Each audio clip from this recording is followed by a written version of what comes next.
Your life has changed ever since you came in. I knew way back then that you was heaven sent, angel here on earth. I love your mama for your birth. What's up, TV crew? It's your man Braxton. And your lady Tia. And as you know, we love to highlight people that we feel are impacting the culture. And today we have a very special guest with us today. Samantha Dorisca is a dedicated journalist at AfroTech, a premier digital platform. Her journey as a wordsmith began with notable stints as an editorial intern and writer for publications such as Houstonia magazine and Girls Life magazine. She is dedicated to showcasing the diverse tapestry and richness of Black culture for experiences. Her unwavering dedication to amplify marginalized voices and promoting inclusivity shines through her work, making her a trailblazer in her field. TV crew, please welcome Samantha.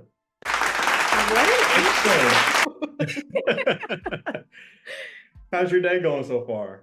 I mean, it's good, definitely going. I'm happy to be here, and this was something I was looking forward to. So, that's good. We appreciate that. Thank you for coming. For our viewers that don't know, could you explain what AfroTech is and how they could potentially get involved?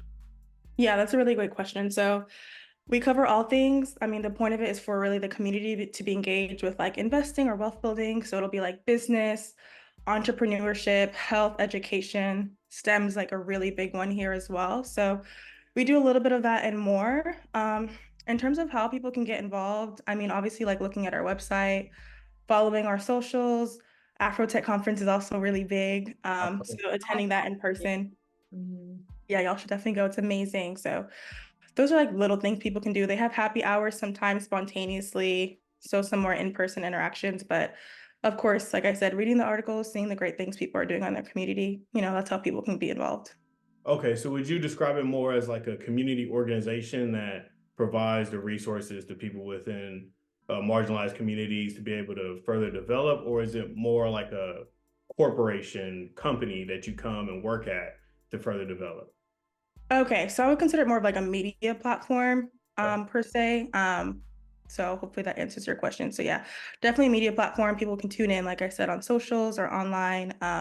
And I basically work remotely as a journalist. So that's kind of how my role kind of ties in. Okay, great. And where are you located? Are you in LA? I'm still in Houston. Yeah, Houston. Yeah. Awesome. Okay. Nice. Mhm. Do you guys have the place where it's going to be this year? Houston. It's going to be in Houston. Oh, that's okay. exciting. Because last year, I think it was in Austin. I knew a few people that were going out in Austin.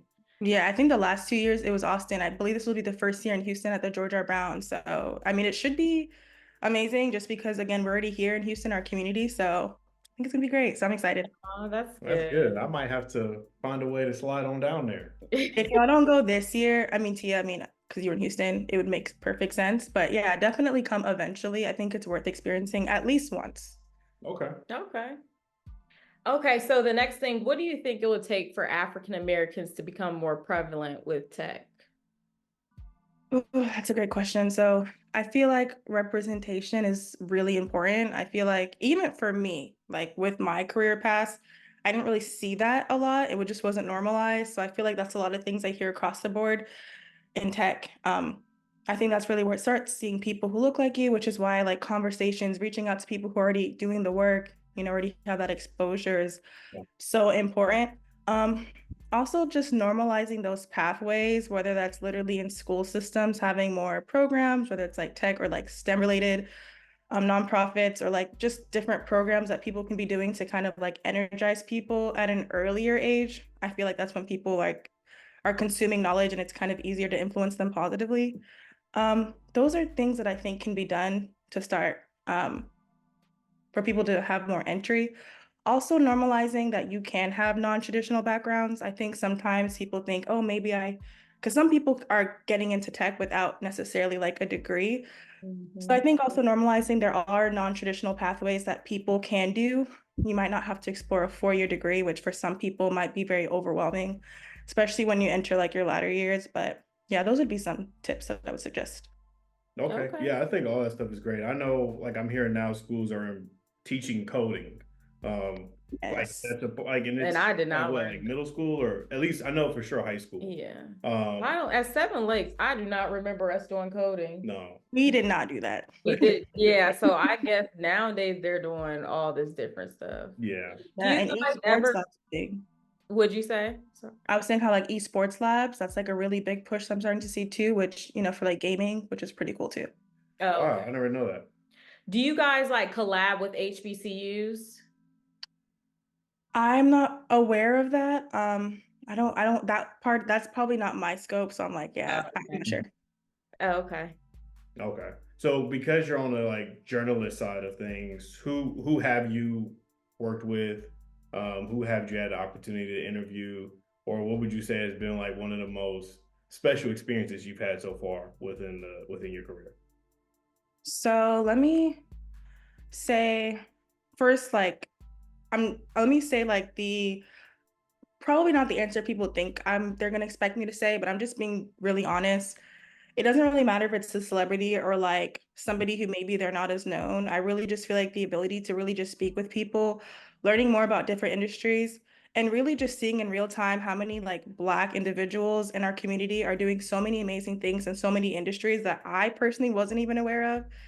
That's really special to me on a week-to-week basis. Like I really wouldn't be here Monday through Friday and doing as many interviews as I did if I really didn't enjoy that. So that part of it is special to me. As far as interviews, yeah, I mean, I've had some really great ones. Recently with Shaq, he was a dream interview of mine. I literally tweeted that last year. And then it came. Yeah, love that. Issa Rae was amazing. Obviously, we love her. Saw her in person once, but the interview was via phone. Keke Palmer, we Wow. love her, right? That was also a very surreal experience for me because again, growing up as Black girls, I feel like we all looked up to her and her personality, just how It's she just, interesting. Yeah. Well, I met her right? once at A&T. She is very like, she's so down to earth and humble. So Mhm. that's why I was like, I really like her. Right. Like I really feel like what you see is what you're getting. So that was also a surreal moment. And there have been more, but just top of mind, like those are like some names that come to mind. Oh, that's awesome. Oh. Is Shaq as silly and all of that as he portrays in the media? Is that really I his? feel like he is. I feel like in our interview, he was more on the chill side, but I feel like what you see is what you get with him. But I feel like our interview is like more on like the chiller side. Okay. Okay. That's nice. So who would you like to interview in like the near future that you haven't already? It's a really, really good question. I mean, I know this is going to sound generic, and I know a lot of people probably say this, but I mean, obviously, a dream interview one day, Beyonce and Rihanna, just because, again, I feel like growing up, I'm also Haitian, so I wasn't really always tapped into all aspects of the culture, but I just feel like Beyonce, for example, that was just somebody who you're not escaping Beyonce. I was just always in awe of her earlier on in her whole journey. And obviously, me living in Houston, not born in Houston, but living in Houston, she is definitely like a dream of mine one day, Rihanna as well.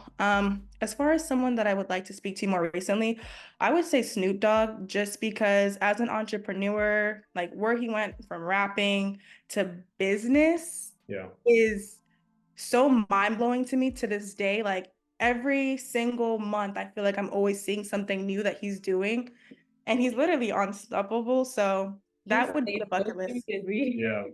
He's always like, they say Keke Palmer's booked and busy, but yeah, Snoop is also very much booked and busy. So that would be mine. Yeah.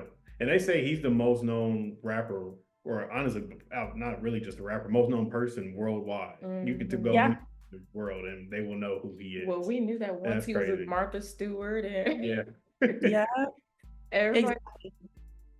Well, that's excellent. It sounds like you're doing some really great work, and you're looking to do some even bigger things. So we're looking forward to see all the other things that you accomplish within your career. Just to wrap it up, like the one question I'm sure a lot of our younger people who are aspiring to be in a position that you're in currently, what do you think it takes to make a great journalist? What type of qualities does a great journalist have to have? That's such a great question. If I'm being honest, really caring about not the stories, but the people that the people in the communities that you're telling the story around.